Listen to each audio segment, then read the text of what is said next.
Reel world के मुआजिज दोस्तों, मैं हूं माजिद मलिक और आप तमाम देखने और सुनने वालों को अस्सलाम वालेकुम। नाज़रीन, आए दिन पूरी दुनिया में से कहीं न कहीं से कोई ऐसी खबर आती है जिससे अल्लाह रब्बुल इज़्ज़त की हकानियत और दीन इस्लाम की सदाकत पर मोहर तस्दीक गैर मुस्लिमों के हाथों से साबित होती है। ऐसा ही एक वाकया हालिया दिनों में वायरल हो रहा है जिसने एक बार फिर अल्लाह रब्बुल इज़्ज़त के वादे को पूरी दुनिया के सामने गैर मुस्लिमों के हाथों सच कर दिखाया है और साबित कर दिया है कि चाहे कितने ही जमाने गुजर जाएं, अल्लाह रब्बुल इज़्ज़त के अल्फाज और इसके अहकामात और इसकी बनाई हुई चीजों पे कोई भी तगय्युर असरअंदाज नहीं हो सकता, सिवाय उस तगय्युर के, उस तब्दीली के जो अल्लाह ने इस कायनात और दुनिया की किस्मत में लिख दी है।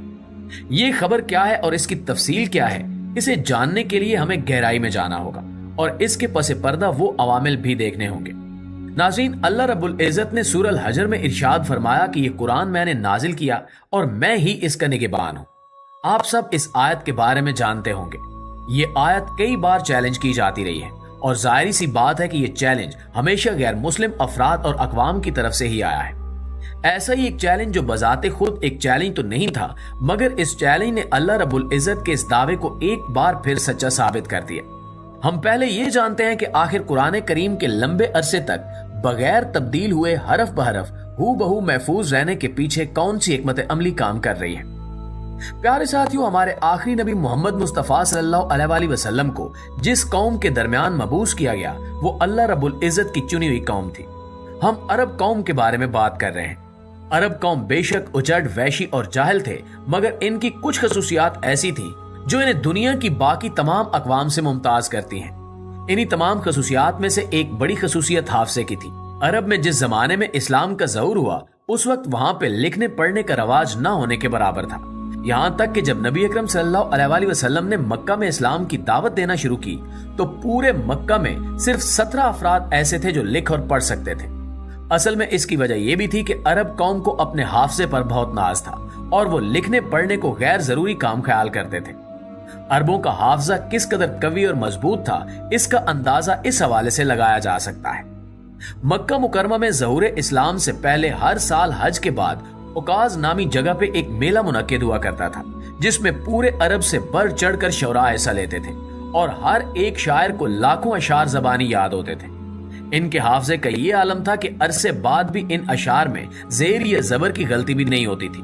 यहाँ तक कि हर कबीले में कुछ अफराद को नसाब कहा जाता था, यानी वो अफराद जो कबीले भर में हर शख्स का नसब उसकी जड़ों तक जानते थे और उसे याद रखते थे। किसी भी अहम मौके पर उन नसाब को बुलाया जाता ताकि वो किसी भी नस्ब के बारे में मौजूद गलत फहमियां दूर करें और इस सब के लिए किसी किस्म की तहरीर या दस्तावेज का सहारा नहीं लिया जाता था, बल्कि इन नसाब के हाफजे पे एतबार किया जाता था। इससे हम अंदाजा कर सकते हैं कि इनका हाफजा किस कदर मजबूत था। ज़हूर इस्लाम के बाद अरबों की इसी फितरी यादाश्त ने इन्हें कुरान करीम को बड़ी सहूलत से याद कर लेने का मौका दिया और इन्होंने ऐसा ही किया। यहाँ तक कि दौरे नबूवत में कुरान करीम का थोड़ा सा हिस्सा ही तहरीरी शक्ल में महफूज किया गया था जो मुख्तलिफ कातबीन वही ने नबी अकरम सल्लल्लाहु अलैहि वसल्लम के हुक्म पर लिखकर महफूज किया था। नाज़रीन, कुरान की ये तहरीरें ऊंटों की हड्डियों, चमड़े के टुकड़ों और इस तरह की दीगर चीजों पे, जिनमें खजूर की छाल भी शामिल है, तहरीर की गई थी, जिससे आप अंदाजा कर सकते हैं कि इन चीजों की उम्र कुछ अरसे तक ही थी, क्योंकि ये चीजें जल्दी बोसीदा हो जाती हैं। इसकी वजह यही है कि इनके लिखने का मकसद फकत इनको याद कर लेना था और फिर इन्हें आगे ट्रांसफर करना, यानी अपनी नई नस्ल को याद करवाना था। कुरान करीम का पहला मुकम्मल तहरीरी नुस्खा खलीफा सोम सैयदना उस्मान बिन अफ़ान रजी अल्लाह ताला अन्हो, जिन्हें हम उस्मान गनी भी कहते हैं, के दौर में वजूद में आया। उस तहरीरी नुस्खे की दो वजूहात थी। एक तो यह कि जंग यमामा में जो हजरत अबू बकर रजी अल्लाह ताला अन्हो के दौर में लड़ी गई थी उसमें हुफ़ाज़े कराम की एक बहुत बड़ी तादाद शहीद हो गई थी। इससे यह खदशा पैदा हुआ कि अगर इसी तादाद में हुफ़ाज़े कुरान शहीद होते रहे तो कुरान बहुत कम लोगों को याद रह जाएगा और इसमें भी गलती का एहतमाल होगा, जिस पर हजरत उमर रजी अल्लाह ताला अन्हो ने हजरत अबू बकर सिद्दीक रजी अल्लाह ताला अन्हो को इसे लिख लेने और महफूज कर लेने का मशवरा दिया और इस काम को मुकम्मल किया गया। लेकिन कुरान का वो पहला नुस्खा यूं ही महफूज रहा और इसकी तरवीज नहीं की गई, क्योंकि वो सिर्फ रिकॉर्ड को दुरुस्त रखने के लिए ही तहरीर किया गया था।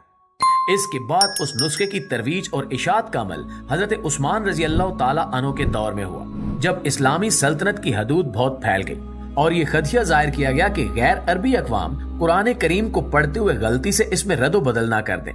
इसलिए हुकूमत की तरफ से पूरी छानबीन के बाद उस नुस्खे की मुख्तलिफ कापियां बनवाई गईं और उन्हें मुख्तलिफ सूबों में रवाना किया गया, जहां पे इनकी मजीद एहतियात से कापियां बनाकर तकसीम की गई। इस तरह से कुरान की नशर इशात का सिलसिला शुरू हुआ। दोस्तों, अमेरिका का एक शख्स जो मजहबन ईसाई है, वो पुरानी किताबों को जमा करने का शौकीन है और उसने सिलसिले में बड़ा इदारा बना रखा है, जिसके तहत वो अपनी जमा करदा किताबों को महफूज रखता और इनकी तशहीर करता है। इस शख्स का नाम रेजिन मून है और इसके इदारे का नाम मून बक्स है। नाज़रीन, मिस्टर मून को टोक्यो के एक कदीम बाजार से कुरान करीम का एक नुस्खा हाथ लगा, जिसकी कार्बन डेटिंग के बाद अंदाजा लगाया गया कि नुस्खा कमोबेश 300 साल पुराना है।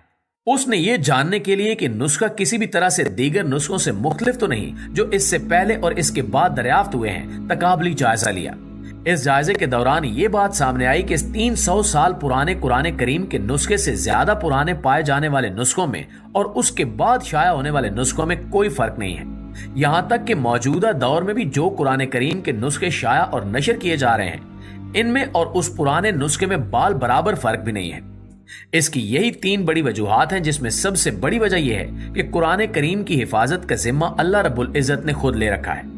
अगर पूरी दुनिया से भी हुफाज कुरान खत्म हो जाएं और कुरान कागजों में से खत्म हो जाए, तब भी अल्लाह रब्बुल इज्जत किसी न किसी तरह से कुरान को महफूज रखेगा, क्योंकि जिस तरह अल्लाह रब्बुल इज्जत की जात गैर फानी है, इसी तरह अल्लाह रब्बुल इज्जत का कलाम भी गैर फानी है। दूसरी बड़ी वजह हुफाज कराम है। हम जानते हैं कि पूरी दुनिया में इस वक्त भी करोड़ों की तादाद में हुफाज कराम मौजूद हैं और इस वजह से कुरान की नशर इशात में गलती का एहतमाल न होने के बराबर रह जाता है। इसी तरह से जब भी कोई कुरान शाया किया जाता है तो इसकी इशात में भी इस बात का ख्याल रखा जाता है कि बड़ी अर्क रेजी और मेहनत के साथ इस बात को यकीनी बनाया जाए कि इसमें किसी भी किस्म की कोई तब्दीली नहीं है। मुसलमानों ने अपनी तरफ से इंसानी कोशिशें इस ज़मन में जरूर की हैं, अलबत्ता अल्लाह रब्बुल इज्जत ने अपना जो वादा कर रखा है, इसके मुताबिक गैर मुस्लिमों को भी दावते फिक्र देने के लिए कुरान के ऐसे पुराने नुस्खे दरियाफ्त होते रहे हैं जिनके बारे में किसी के भी वहमो गुमान में नहीं था। नाजरीन, ये हकीकत है कि मौजूदा दौर में कुरान करीम अल्लाह रब्बुल इज्जत का जिंदा मौजज़ा है, जो बाकी मौजज़ों की तरह एक बार जाहिर होकर खत्म नहीं हुआ। ये वो मौजज़ा है जो कयामत तक अपनी आबोताब के साथ मौजूद रहेगा, यहाँ तक कि कयामत की उस निशानी का वक्त न आ जाए जिसके बारे में नबी करीम सल्लल्लाहु अलैहि वसल्लम ने इरशाद फरमाया कि कयामत के कायम होने से पहले पूरी दुनिया से कुरान करीम को उठा लिया जाएगा। यानी जो हुफाज कुरान है, उनके सीनों से कुरान को उठा लिया जाएगा। कुरान को हिफज करने वाले लोग अगर मोमिन होंगे तो वो अल्लाह के पास चले जाएंगे और आको सफात से कुरान उठा लिया जाएगा और जिन जगहों पर कुरान लिखा हुआ होगा वो जगह खाली रह जाएंगी। इसकी वजह यह है कि जब तक दुनिया में कुरान मौजूद है, कयामत नहीं आएगी, और जब कुरान को उठा लिया जाएगा इसके बाद कयामत आ जाएगी। और इसकी वजह यह है कि कुरान अल्लाह रब्बुल इज्जत का वो मौजज़ा है जिसको फना नहीं है और कयामत फना करने के लिए ही आएगी। इसलिए अल्लाह रब्बुल इज्जत अपने इस कलाम को कयामत कायम होने से पहले ही उठा ले।